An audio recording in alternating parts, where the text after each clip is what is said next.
now. Okay. Welcome to the Tuesday, February 16th, 2021 meeting of the Board of Adjustment at 11 a.m. Can I have a roll call, please? Vice Chair Winston, Present? Donna Reynolds, Present. Colleen Deering, Present. Doug Maas, Present. Daniel Painter, Present. and Grant Alexander. Present. And I believe, is that all I'm the new not folks, muted. Noah? That's correct, yes. And Chair Friedman is trying to log on right now, but is not present currently. Okay. You do have a quorum. Excellent. Seeing as we have a quorum, can we now move on to the next agenda item, which is the Pledge of Allegiance? Board Member Deering, could you lead us in the pledge? Sure. I pledge allegiance to the flag of the United States of America and to the republic for which it stands, one nation, under God, indivisible, with liberty and justice for all. Thank you, Member Deering. And the next item on the agenda is the approval of today's agenda. Do I have a motion to approve today's agenda? Member Deering, so moved. Do I have a second? Member Reynolds, second. All in favor? We need to have, I'm sorry, may we have a roll call, please? Sure. Member Deering, Yes. Member Reynolds, Yes. Member Maas, Yes. Vice Chair Winston, Yes. Member Alexander, Yes. Member Painter, Yes. and I can't see if Chair Friedman's on yet. Not yet? Okay, motion passes. Excellent. And seeing as the agenda's been approved, the next item on the approved agenda is the approval of minutes and findings and conclusions from our January 19th, 2021 meeting. Do we do this in a two-step motion? Do we approve the minutes and then the findings? That's correct. They're two different items. Do I have a motion to approve the minutes of the January 19th, 2021 Board of Adjustment meeting? Member Maas, so moved. Is there a second? I have a question about the minutes correction. Okay. Should we do that now? Yes. Yes. On page 5 under staff report, second paragraph, it talks about the 1,900 square foot residential structure was constructed in 1992. I think that's an error. And then it's because then it says the second story was added in 1970, which makes it really difficult. So I believe from looking through the report and what Ms. Bechtel had said, I believe the structure was actually built in 1932, if I'm not mistaken, and the second story was added in 73. Yeah, it says that on the bottom of page 7, 32. Yeah. And that was the only correction I had to the minutes. Catch. Okay. I missed that. Sorry about that. Did too. Okay, got it. Do I have a motion to approve the minutes with the correction proffered by Board Member Painter? Member Maas, so moved. Or actually, we were in the middle of it. It's okay. Procedurally. What do you want me to do? Second, so you're all right. We can go from here. We've got a good motion on the table, I think. Okay. We need a Okay. second. And do we have a second? Member Alexander, second. May we have a roll call vote, please? Member Maas, Yes. Member Alexander, Yes. Member Painter, Yes. Member Deering, Yes. Member Reynolds, Yes. and Vice Chair Winston. Yes. Motion passes. Excellent. And just really quickly, Chair Friedman is just joined us. So May I hand control of the meeting? No, you go ahead. Sorry about that, Bruce. Okay, I will continue. Hi and greetings, Chair Friedman. So the next item on the agenda is the approval of the findings and conclusions, the revised, I might add, findings and conclusions for case number 2020-2894, number 3 Placita Rafaela step back variances. Is there any discussion, or is there a motion?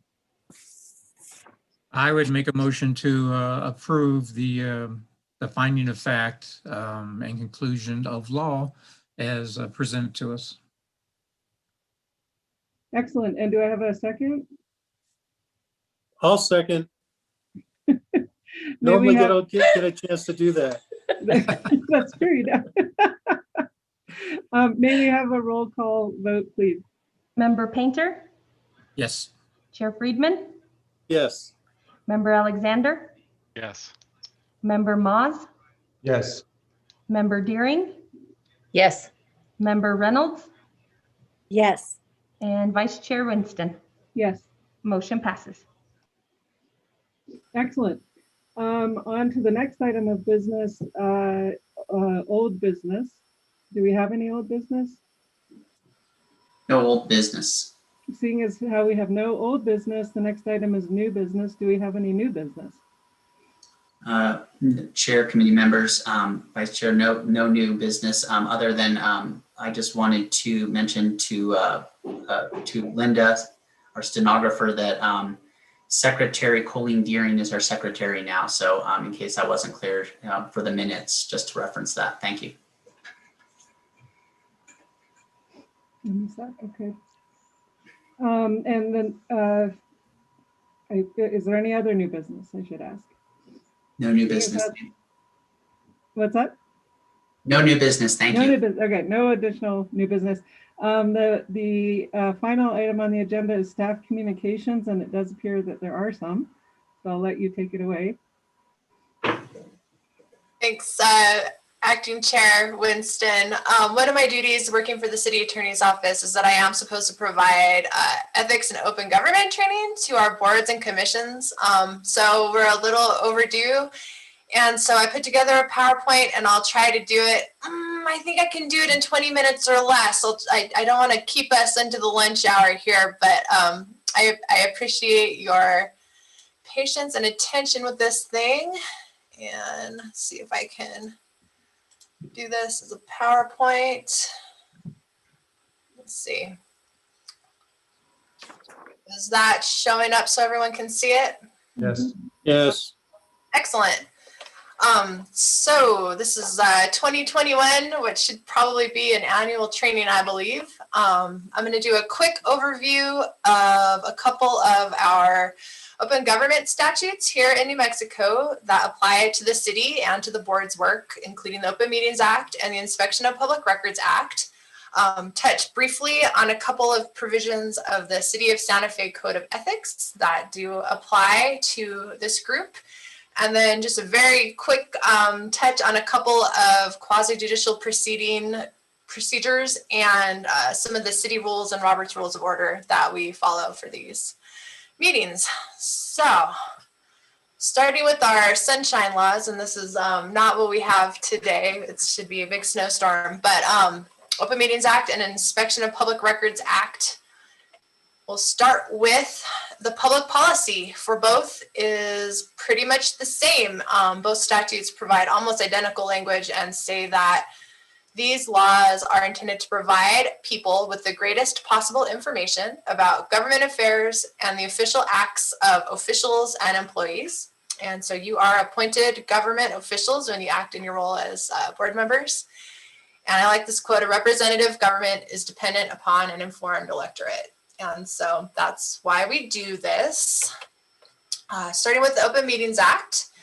The point of the Open Meetings Act is to ensure that the formation of public policy and conduct of government business occurs in a forum open to the public.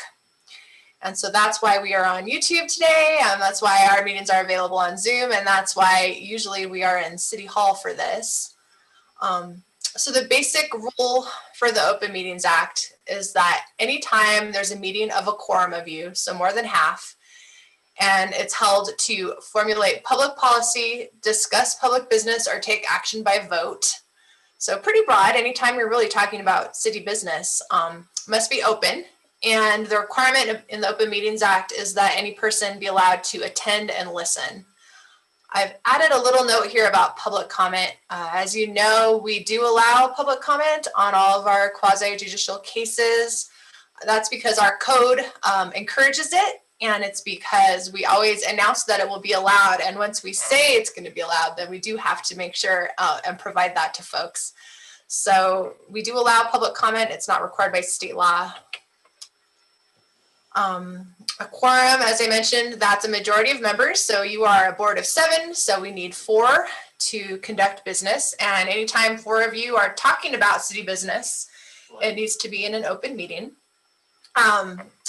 Just keep in mind that we can have a quorum even if you're not all together at the same time and in the same place, which of course we haven't been in about a year anyway.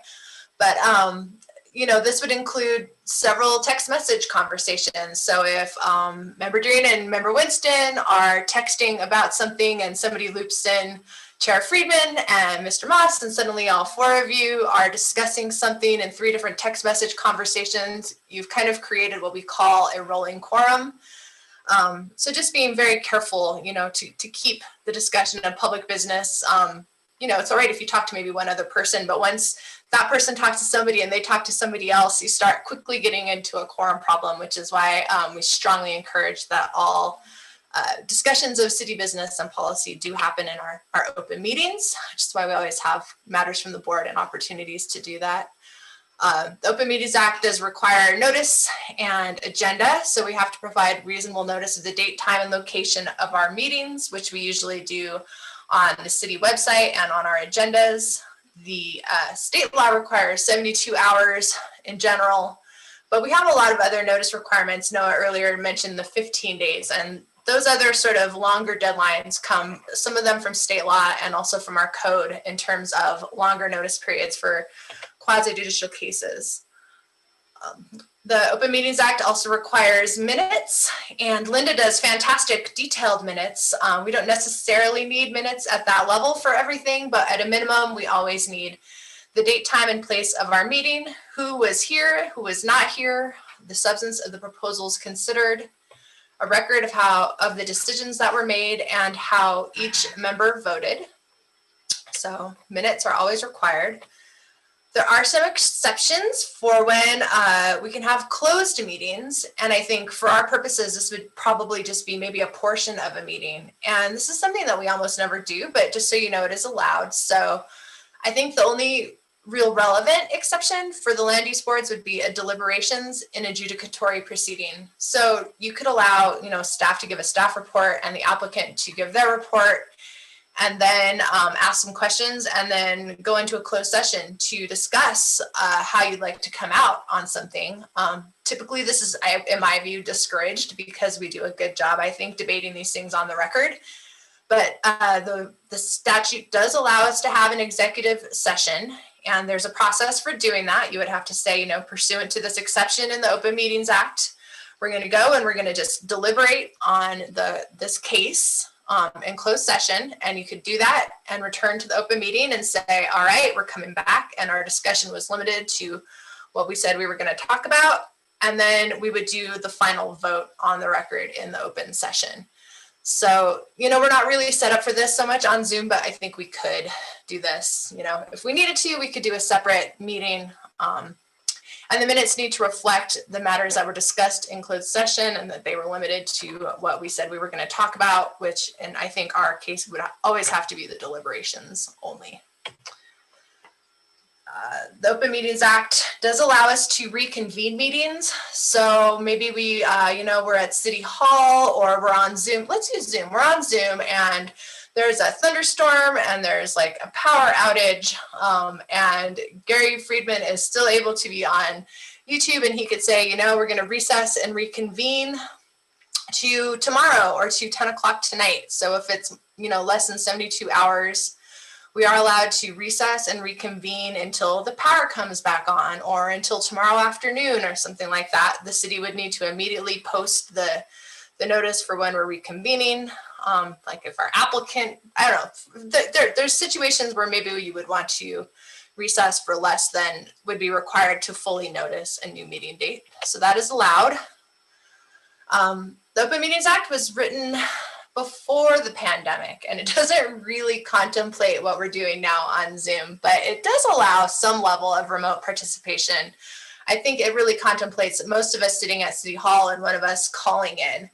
And that's allowed if it's otherwise difficult or impossible for that member to attend in person, but we need to be able to identify everybody who's talking, and everyone needs to be able to hear each other, and the public needs to be able to hear everyone, which is challenging, I think, in a hybrid situation when some folks are present and some are not. The other thing is that we're only allowed to do this if city law expressly allows it. And the only city law that expressly allows us to do this is right now is the Emergency Declarations Ordinance. So the city has basically adopted the State Riot Act and given those powers to the mayor to declare emergencies. And so under that, during a declared emergency, we're allowed to meet on Zoom. So right now, kind of our ongoing ability to do this is limited to having this ongoing emergency. And without this or some other change to the law, I think we would have to go to City Hall, hopefully when the pandemic starts clearing up a little bit, as it seems it may be doing. So meanwhile, the Attorney General did provide some guidance, and I think you're all familiar with it because we've been doing all these things. But the Attorney General said, if you're gonna do virtual meetings during COVID, you should always have a roll call vote at the start of the meeting because we need to know who's here. Speakers should always identify themselves when talking and be audible. We should provide remote access for members of the public, suspend the meeting during technical difficulties, take all actions by roll call vote, and make and retain a video. So we've been doing all of that.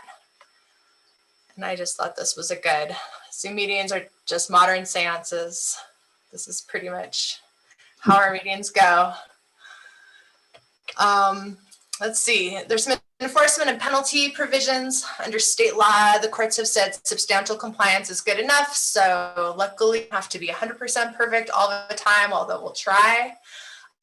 The law kind of presumes that we're acting in accordance with the Open Meetings Act. There is some enforcement capability by the AG or the DA or private individuals. If we were to do something, the board was to take an action outside of an open meeting, that could be deemed invalid.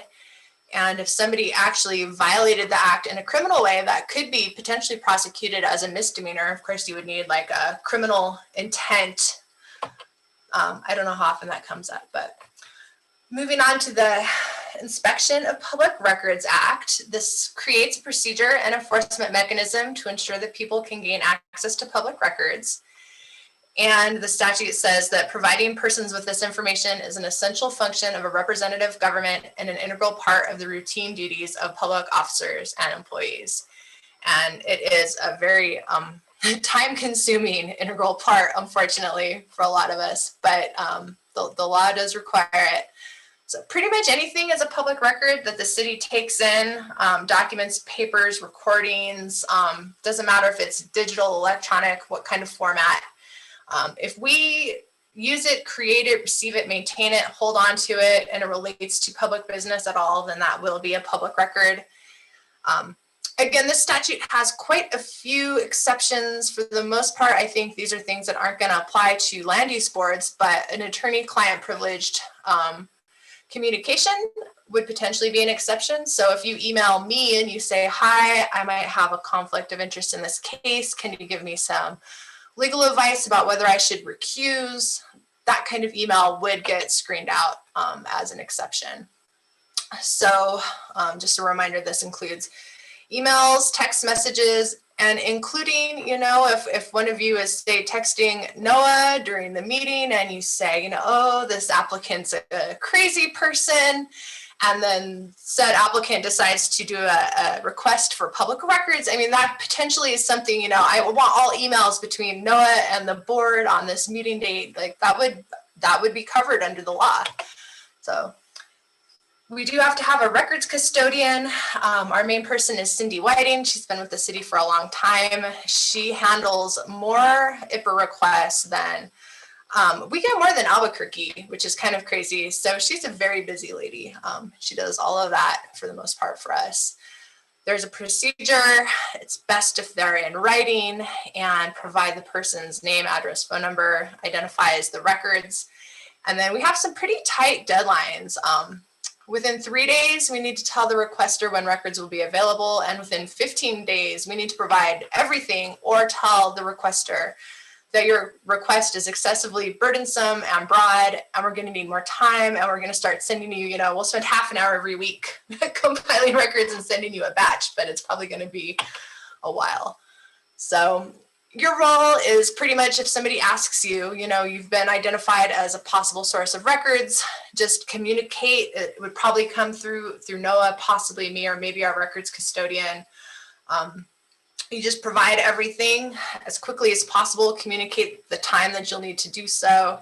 And we do redact on our end. So we take out attorney-client privileged emails. We take out protected personal identifier information that we're not allowed to release. So things are screened on our end. And the other thing that I guess is helpful to know is that we do have like an email system that actually screens emails for keywords. And so we are conducting email searches in-house and are not really requesting emails from folks anymore. So if you've been emailing with city staff and those things are scooped up by a request, those will be identified without you having to go through your email and send them to us. Consequences for violations. I just want to emphasize that the monetary consequences for the city on this can be huge.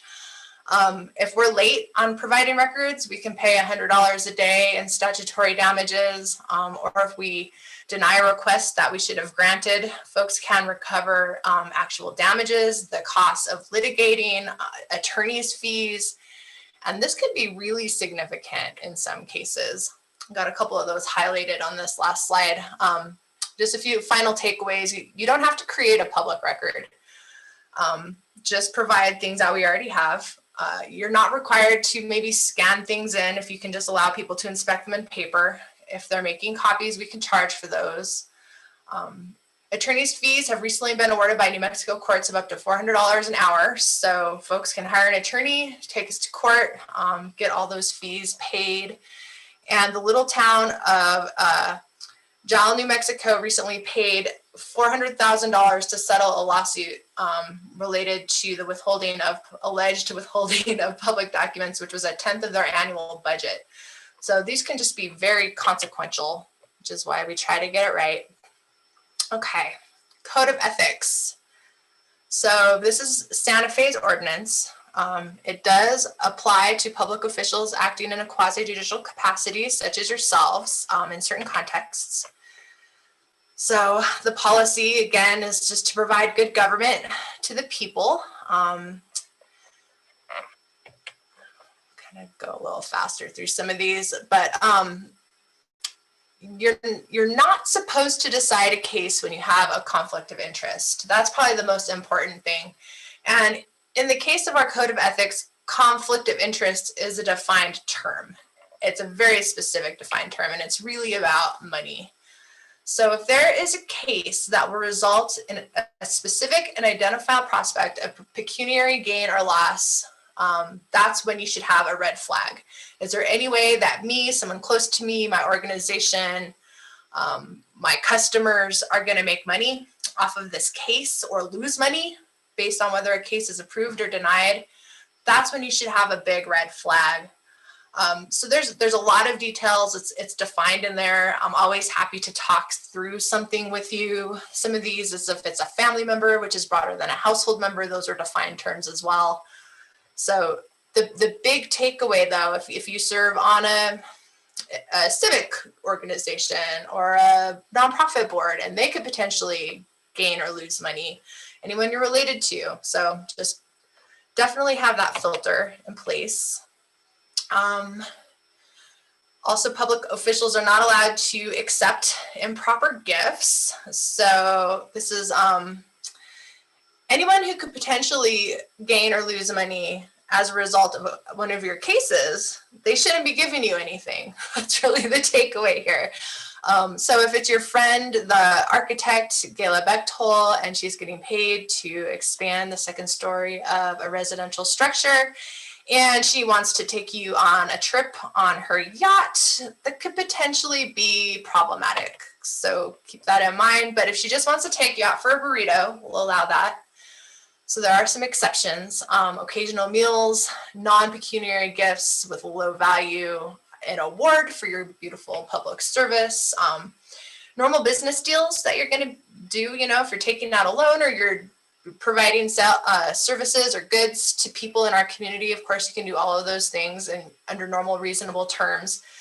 Just keep in mind that you may need to recuse from a case related to that customer or something like that. But you can at least, you know, accept, you can still work, of course, in addition to your volunteer service on the board. And we do have an ethics and campaign review board that enforces our code of ethics. They do supposedly issue advisory opinions, and I'm curious to know if they've done that lately. But they're in a position to receive and investigate complaints, issue public reprimands, impose fines, and refer things out for criminal prosecution if there's a potential violation of a law. So it's pretty much the main takeaways on the code of ethics that apply to you all. So last but not least, meeting procedure. There's a whole hierarchy of things that we apply in doing this. The first thing, of course, is constitutional limitations. Usually for us, that means due process. That means our applicants need notice, so they need to have an opportunity to be heard. There are certain procedures that our courts have said due process requires this. It requires a written decision that explains the reasons for your action, things like that. So we're always going to make sure that we're doing that first. Of course, state statute like the Open Meetings Act, we talked about some of those procedures already. The city's land development code has procedures that we follow. We also have some city resolutions that provide procedures that sometimes are applicable to you all. We've got committee rules and procedures and appeal procedures that we sometimes use. And finally, Robert's Rules of Order. And so we kind of have to go through all of these things and try to comply with all of them, always the higher items being more important. So quasi-judicial acts. As you know, our cases are quasi-judicial cases, so it's almost like a mini trial, mini court hearing. And under the Constitution, the public officials acting in a quasi-judicial capacity need to act in certain ways more like a judge.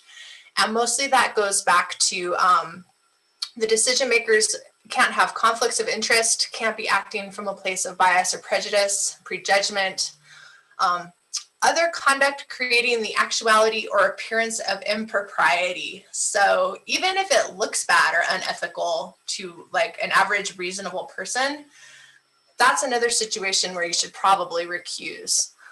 Let's see.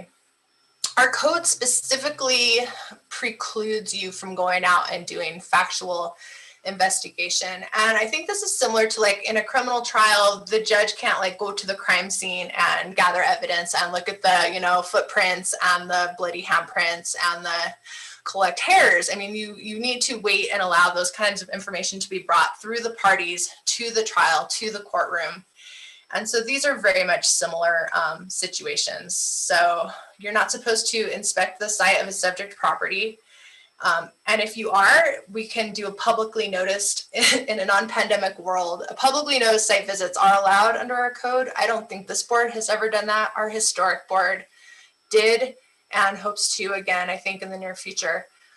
The other thing that the code expressly prohibits is communicating with interested parties outside of the public hearing. So you're not supposed to speak with the applicant about their case off the record. You're not supposed to talk to the neighbors off the record.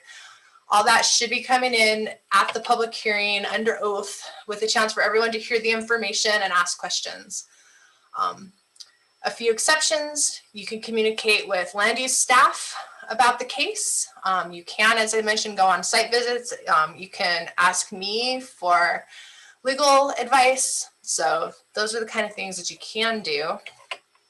And you can research the law, just not the facts. So disclosure and recusal. The code does say that if you receive a communication from an interested party outside the public hearing, you're supposed to disclose that on the record. Sometimes we get folks that start sending you all emails. And so that's the kind of situation where you can say, you know, I did get some emails from a member of the public and I realized they were about this case and I didn't read them, but I wanted to disclose that I received them and it's not going to affect my ability to decide the case. So that's how those should be handled. You should recuse yourself if you can't be fair and impartial. So if it's your next door neighbor's house and you hate the project or you love the project, you probably do have a bias and you probably should recuse. And then the last bullet is what I was mentioning. It's more of this appearance of impropriety question. So does this look bad? Like maybe one person might think it looks bad, but would most average reasonable people think this is a problem? Obviously, this is a little bit of a gray area and something that I'm happy to think through with you about whether you think you should recuse. Something like that comes up. So finally, Robert's rules. You probably know, having watched me, that I'm not a huge stickler for this stuff. But we should always know that the rules are there to help our meetings be effective and organized and to help you make decisions, based on issues and the appropriate considerations in an orderly fashion. So if, always, this is something to sort of default to when we need that kind of order. So I think y'all know what a motion is. A main motion is sort of like the main decision on a case, usually for us. The rules say it should be made before debate. So often, what I've been kind of recommending is presentations from staff, presentations from the applicant, an opportunity for you all to gather more facts and information by asking questions. But before you start saying, well, I'm worried about this because, I like this because, in my view, this or that, you could put a motion on the floor first. Governing body's been doing this. I don't think we have to do this, but this is one way that we could conduct these meetings. So you get a motion, you get a second, you get a motion pending on the floor. Usually the chair would sort of restate it to make it clear that everyone knows, and then you can debate it. And so, once it's on the floor, often the maker of the motion might explain, here's why I made this motion, here's what I'm thinking. Other people obviously can weigh in on it. Robert's rule says general rule, each member may speak twice. So sort of this idea that maybe you don't take 5 bites at the apple, but you get your thoughts organized, you present your issues, maybe respond one additional time.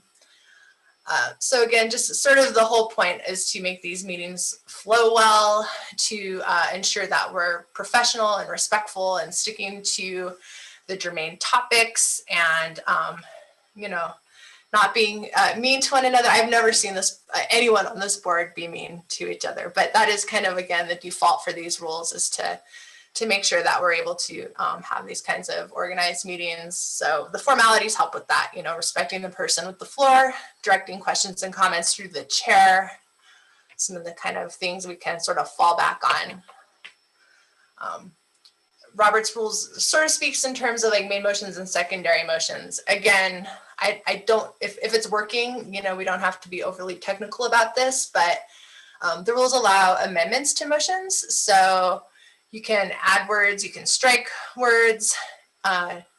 Technically, a motion to amend would require a second and a majority vote. I'll talk about friendly amendments and customs in a second, but if we wanted to be technical, you would normally need a second and a majority vote to amend a motion. Postponement can be a secondary motion. I think some of our land use boards also really treat it as a main motion because it becomes clear we're not going to decide this case tonight. There are some ways to end debate and vote. You could move to wrap it up by a certain time. You could move to give everyone a certain amount of time to speak. Those kinds of things require a second and a 2/3 vote. So there's sort of this, we don't want to end debate prematurely, but if 2/3 of everybody's ready to wrap it up, good enough. And then this last one, motion to end debate and vote. This is, some folks call this like calling the question. Again, that one's a little bit more of like in the realm of custom. I'll talk about that in a second. But if you say, I move the previous question, that means I think we should vote on it now. I don't want to talk about it anymore. And if you get a second and 2/3 of everybody is ready to vote on the main issue, then you can end it that way. So voting, the outcome requires a majority vote of a quorum of members. So normally for us, our chair doesn't vote. And so a quorum of 7 is 4. We would normally need 3 to approve or deny an application. And the chair is permitted to vote if it's required to provide the necessary number of votes to take action. So if we don't have 3 to, vote in favor and Chair Friedman needs to vote, there are times when he can vote. No voting by proxy. And as I mentioned, usually our committees do follow those sort of supermajority rules and Robert's rules. So primarily those would be like, it's time to wrap it up and vote kind of motions. Usually we will require 2/3. Oh, one of these is like that too. Motion to reconsider. So this is in the same meeting and you want to change your mind and you voted on the winning side. So you approved an application and all of a sudden you're thinking more and we're still in the same meeting and you think, I think we should have denied it. And here's why. You can move to reconsider the motion and anybody can second your motion, even if they voted against it. The outcome that happened, you can talk about it, debate it, vote on it. And if that motion to reconsider passes, then the original motion is sort of back on the table, like no vote had ever been taken. So if you approved an application and now you're like, I don't know if we should have done that, you move to reconsider and it's successful, then you still have a motion like, should we approve the application? That could be at that point shot down. Ellie, can I ask a question? Yes. One, does it have to be during the same meeting or can you, the following meeting, say, I think we need to reconsider something we did last time? Good question. And that is actually this next slide. So now we're, member Painter is like, I'm not feeling so great about what we did at the last meeting. I reread the staff report. I realized this thing was actually built, 40 years earlier than I thought it had been. And maybe that changes our mind. So that would be more of a motion to rescind or amend something previously adopted. So this allows us to go back a meeting. This one does require usually previous notice or a 2/3 vote. I would say for a quasi-judicial case, you pretty much always want previous notice because we're affecting an applicant's case. And as a matter of due process, I think they need the notice and opportunity to respond. Okay, so you would call them up and say, hi, Gayla, we're thinking of reconsidering your case and we wanted to notify you. And we could tell the board and we can put it on the agenda and the public knows.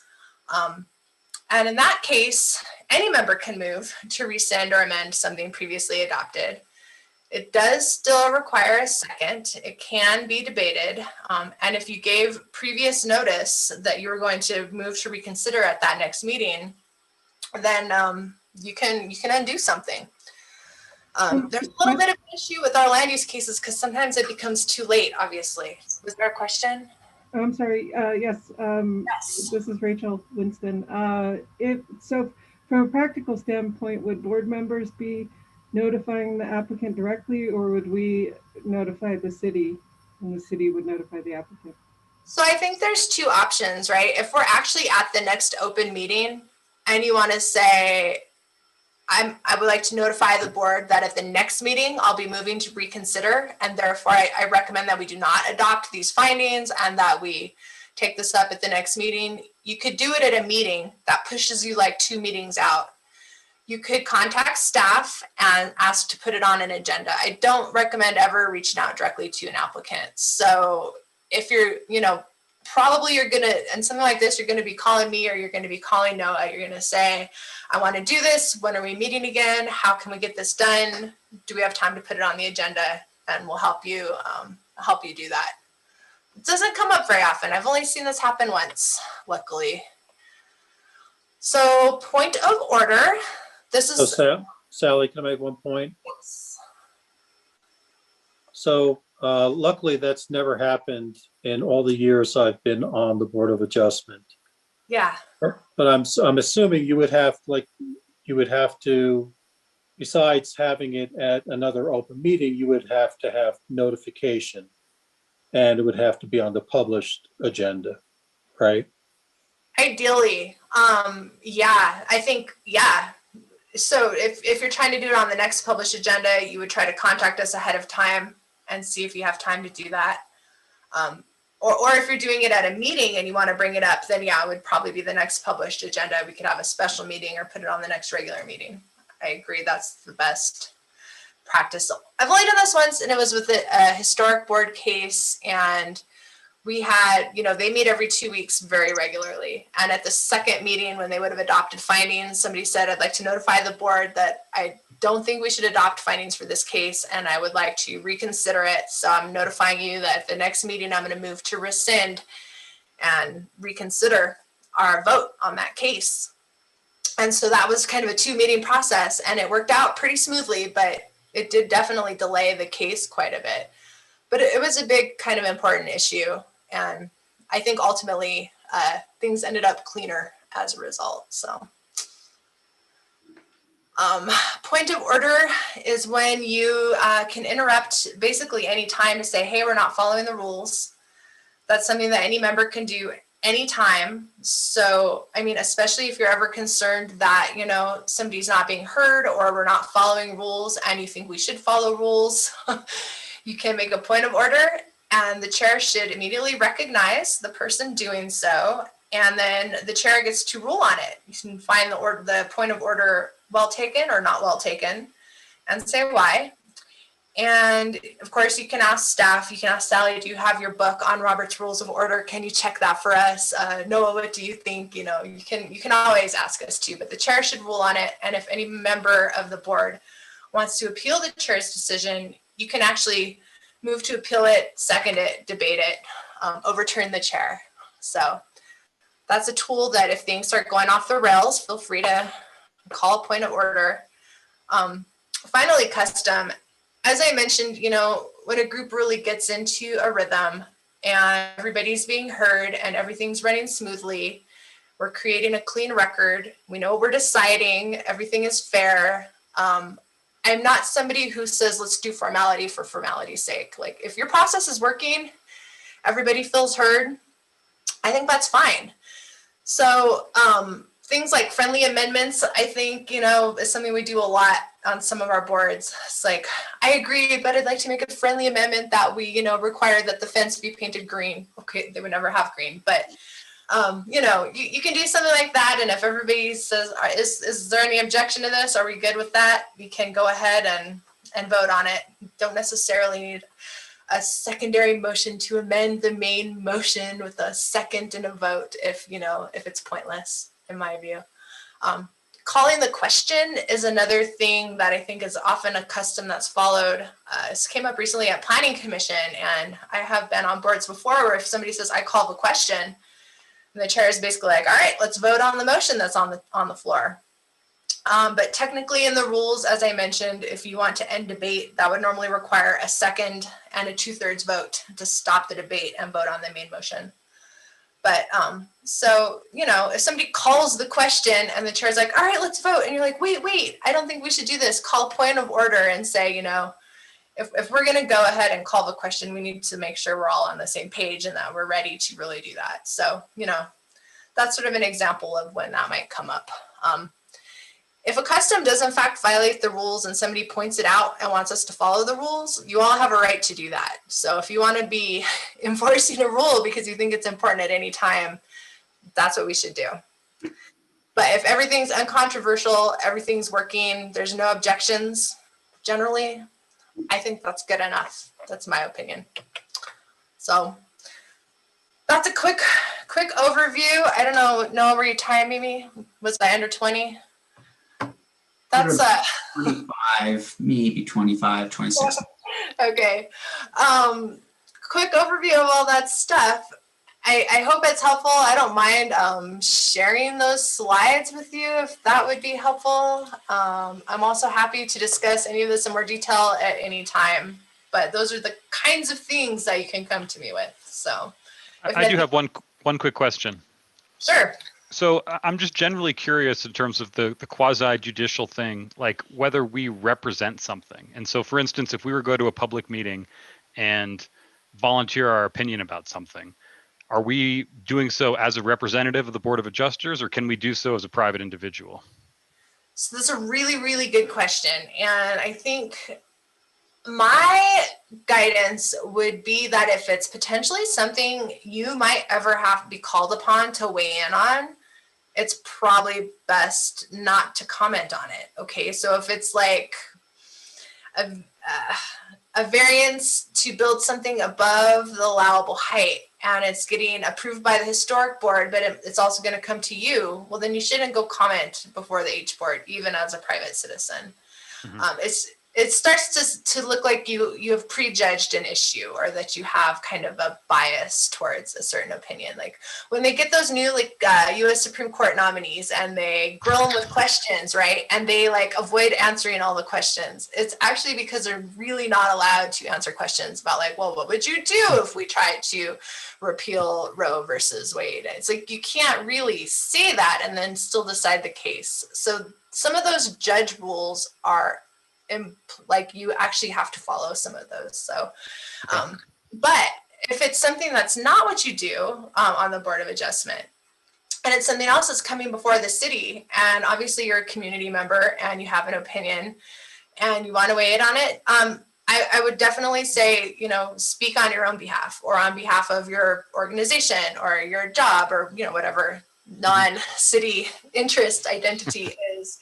And say, I'm here, I'm speaking as a private citizen, here's my opinion, exercise your First Amendment right, be a good community member, get out there and do all that stuff. But if it's the kind of thing that you might end up deciding, you shouldn't talk about it ahead of time, like how you feel about it. You should recuse if you've made those kinds of statements about something that ends up coming before you.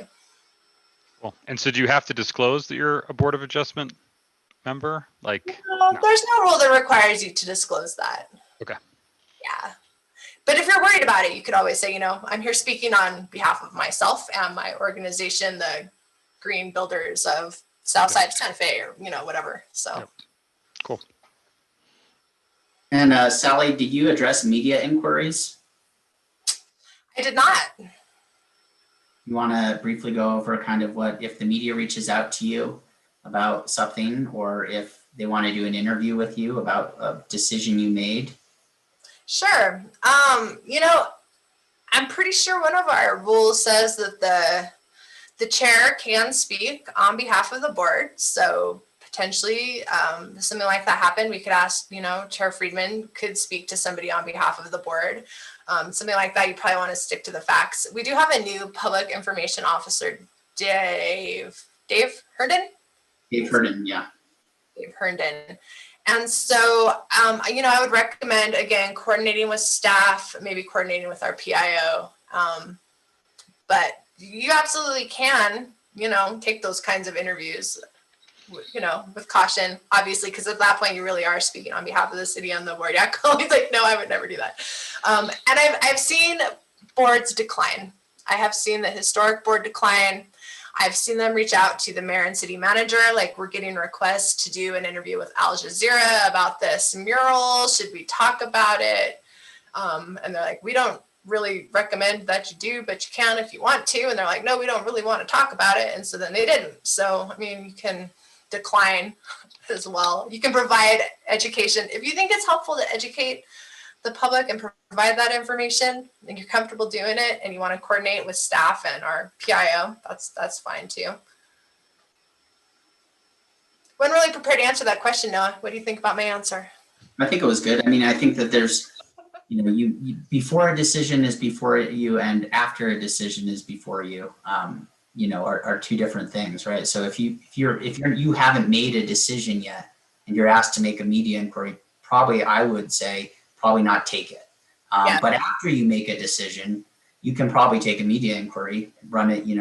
If you have any questions for us, you guys probably see sometimes I get my name in the newspaper for answering some media inquiries, but I try to kind of, be very, balanced on what I say. With these, because they're tricky. Media inquiries are tricky. They have a purpose. They know what their purpose is. They know the angle of their articles. and who their audience is. So I always try to, err on the side of caution when I'm taking these meetings. But for you guys, I'd say, yeah, before a decision, sometimes you guys will probably have big cases, in the future, and the media will get a hold of it because they usually do records requests about meetings that are coming up or applications that are before us, or a constituent reaches out who's opposed to a project and gets the media involved. You probably see in Zia Station a whole bunch right now. Very big case, very complex case. So I'd probably say, and Sally, you can correct me, maybe not answer media inquiries before a meeting or before a decision you're making. And then after, you can feel free to do that. Yeah, that's absolutely right. Again, referring it out to the PIO, having us request that, well, if you want to give us some questions in writing, we could probably respond, definitely relying on staff if you have any concerns. And Yeah, that's good advice. Yeah, I think that we've kind of, Sally and I, in our time together over the last couple of years running these boards together, and my time before Sally, we've seen a lot of stuff. We've seen a lot of stuff and a broad spectrum of it. And we've handled a lot of interesting situations that involved board members. I've seen a board member, have to recuse themselves, but then want to come in and testify against a case in front of their own board. I mean, you see a lot of things. So, if you ever have a question, just reach out to us and we'll walk you through it. And if you have a concern about another board member, we also deal with that too. We've had chairs and there were other board members who were concerned about the chair's activities outside of being on the board and how that may present itself as a conflict of interest. So definitely reach out as often as you'd like, and we can definitely help you through anything. And that was a great presentation, Sally, by the way. I thought that was excellent and fun. Thanks. Thank you, Nothing Sally. more fun than ethics and open government. I have to say that we, as realtors, we have to take, I think there's one 4-hour course and then a 3-hour course. Both of those have to be taken in every 3-year cycle. And that's just on ethics. And then we take a part, if you're on a board of any kind, you have to take parliamentarian training. And that's, you were very succinct compared to what we usually have to sit through. Well, yeah, I'm not trying to make anybody miserable, but just to kind of at least remind us, these are the filters that we can apply as we work through our job here on the board. So the funniest thing is on most committees that are not quasi-judicial, how many people get a first and a second and then move on. They never call the vote and they're moving right out. Donna knows this. She's seen it happen over and over and over again. It's like, should we actually vote on this? And it's nuanced and I don't have it all memorized. I mess it up all the time. And that's part of why I try to mention, like, there are all these different things that we're thinking through. And if I get a question I've never had before and I'm trying to analyze, and it's like, if I start with Robert's Rules of Order instead of due process, and you're going to get to the wrong answer. So, that's why we have points of order. And that's why all of you, I want to have at least some basic working knowledge of this stuff. So we can all do it together. Well, thank you, Sally, on behalf of the board. That was great. You're welcome. Thanks for chairing the meeting. And Thanks, I wasn't Rachel. correct. I wasn't correct. There is one more agenda item before adjournment, and that is matters from the board. Are there any matters from the board that you'd like to discuss? Okay. My apologies for being late. I still can't find that email about today's Zoom. So, Am I yeah, sending, Gary, let's talk offline, but I might be sending it. I think I have 2 emails for you. I have a GSF, and then I think I have another, Gary. yeah, the GSF is no longer a valid email. Okay, so I might be sending it to your GSF, and I will correct that for the future meetings. Okay, thank you. Mm-hmm. Well, Gary, we're glad you could make it after all. Thank you, Rachel. Thanks for sharing. And Well, Noah, at the last meeting, you said something about sending us a contact sheet for each other along with our, is it terms? Yeah, our term, Yeah, thank you, Chair and Vice Chair and Member Deering. I will send that out to you. I was just kind of fine tuning it since we had elections last time. I didn't get around to sending it. So I will send that out to you this afternoon. So keep an eye out for that. And I will make sure that it has everybody's correct emails and contact information. So that we can start those wonderful quasi-accidental quorums. I'm texting you now. To be used Well- only for Zoom birthday parties. We don't have to worry about going to a bar and discussing the case anymore. There you go. It's more dangerous now because it's all recorded in some sort of digital format. So it's a record. Yep. All right. Well, thank you, everybody. Thanks Stay all. safe. Thank safe and you. healthy. Thank you. Thanks, Take everyone. care. Enjoy the snow. I have one final matter. It's Noah's birthday, so I just recommend Noah happy birthday. Hey, happy birthday. Yes. Happy birthday, Noah. Thank you. Happy birthday, Noah. Thank you. I chose to spend the birthday with you guys and taking the day off. Go out. And go I'm out sure and you get get this all the snowman. time, but can you actually, are you legal to drink now? Yes. Can we sing happy birthday to Noah?